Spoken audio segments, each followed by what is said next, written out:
Action. இன்னைக்கு நம்ம cinematic video அப்படின்னா என்ன அப்படின்னு சொல்லிட்டு பார்க்கலாம். சினிமேட்டிக் வீடியோ சினிமால இருந்து வந்தது தான் இந்த சினிமேட்டிக் வீடியோ. அதாவது காலங்காலமா நம்ம படம் பார்த்து பழகிருக்கோம் இல்லையா? அந்த மாதிரி நீங்க ஒரு வீடியோ பார்த்தீங்கன்னாவே இது படம், இது நார்மல் வீடியோ அப்படின்னு பிரிச்சு சொல்றோம்ல. எதை வச்சு இந்த சினிமாவையும் நார்மல் வீடியோவும் பிரிக்கிறோம், அதை தான் இன்னைக்கு பார்க்க போறோம். அதே மாதிரி இன்னைக்கு ஒரு நார்மல் வீடியோவை எப்படி சினிமேட்டிக் வீடியோவா மாத்துறது அப்படின்னு சொல்லியும் பார்க்கலாம்.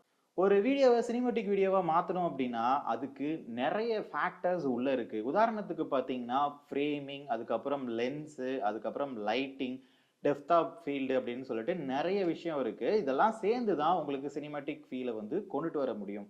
ஆனா ஒரே ஒரு பட்டன் அழுத்தினா அது மாறிடும். இல்ல எடிட்டிங்ல மேல ஒரு பிளாக் பார், கீழே ஒரு பிளாக் பார் போட்டா அது சினிமாவா மாறிடும் அப்படின்னு நினைச்சீங்கன்னா அதுதான் இல்லை. ஏன்னா காலங்காலமா ரெண்டு விதமான லென்ஸ்ல தான் படம் எடுத்துக்கிட்டு இருக்காங்க.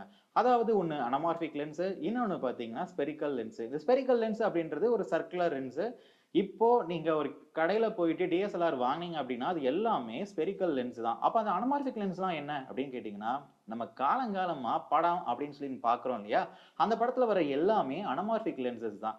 இப்போ நம்ம ஒரு ஸ்பெரிக்கல் லென்ஸ்ல வீடியோ எடுக்கலாமா இல்ல அனமார்பிக் லென்ஸ்ல வீடியோ எடுக்கலாமா அப்படின்றது அந்த சப்ஜெக்டை பொறுத்தும், அந்த கதையை பொறுத்தும், அந்த டிஓபியை பொறுத்தும் மாறுபடும்.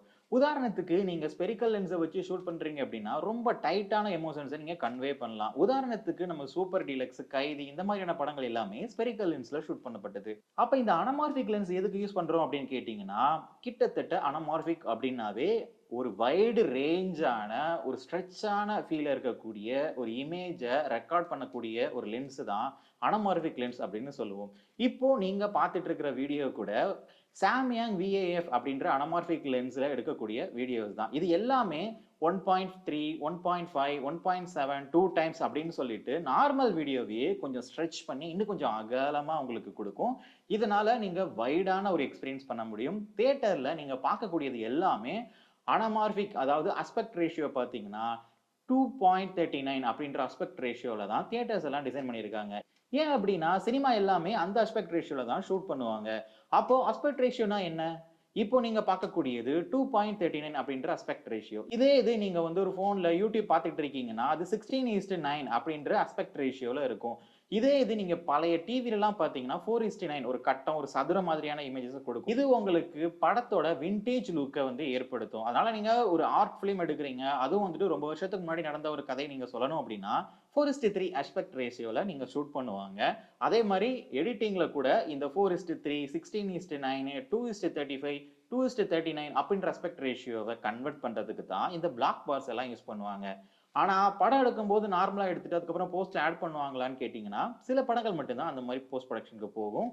பெரும்பாலான படங்கள் எல்லாமே அந்தந்த சப்ஜெக்டுக்கு ஏற்ற மாதிரி மாறும். உதாரணத்துக்கு நீங்க பார்த்த விக்ரம், பொன்னியின் செல்வன் இந்த மாதிரியான ஒரு லேண்ட்ஸ்கேப்பை காட்டணும், மிகப்பெரிய பிரம்மாண்டத்தை காட்டணும் அப்படின்னு நினைக்கிற எல்லாருமே அனமார்பிக் லென்ஸ் தான் சூஸ் பண்ணுவாங்க.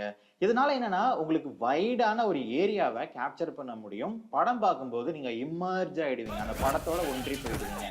அதனால உங்களுக்கு ஒரு நார்மலான ஒரு வீடியோவா இல்ல பிரம்மாண்டமான வீடியோவா அப்படின்றத பிரிச்சுக்கோங்க. உதாரணத்துக்கு உங்க படத்துல டீப்பான எமோஷன்ஸை கன்வே பண்ணணும்னு நினைச்சீங்கன்னா ஸ்பெரிக்கல் லென்ஸுக்கு போங்க. நீங்க ஒரு வைடான ஒரு என்விரான்மெண்ட்டை காட்டணும் அப்படின்னு நினைச்சீங்கன்னா நீங்க அனமார்பிக் லென்ஸை சூஸ் பண்ணலாம்.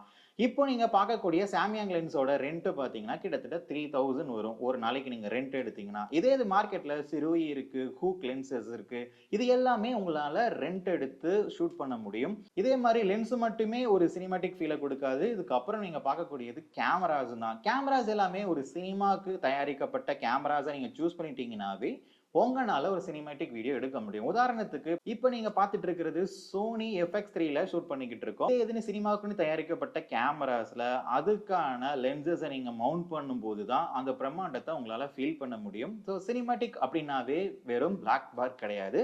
It's just beyond the spherical and anamorphic அப்படின்னு சொல்லலாம். ஸோ சினிமேட்டிக் வீடியோ அச்சீவ் பண்ணுறது ரொம்பவே ஈஸி. ஒரு எஃபெக்ட்ஸை எடுத்துக்கோங்க, அதே மாதிரி அப்பச்சர் ரொம்ப அதிகமாக இருக்கக்கூடிய ஒரு அப்பச்சர் எடுத்துக்கோங்க. இந்த விஷயத்தையும் எடுத்துக்கிட்டு ஃப்ரேமிங், லைட்டிங்லையும் உங்களால் சினிமேட்டிக் ஃபீலை அச்சீவ் பண்ண முடியும்.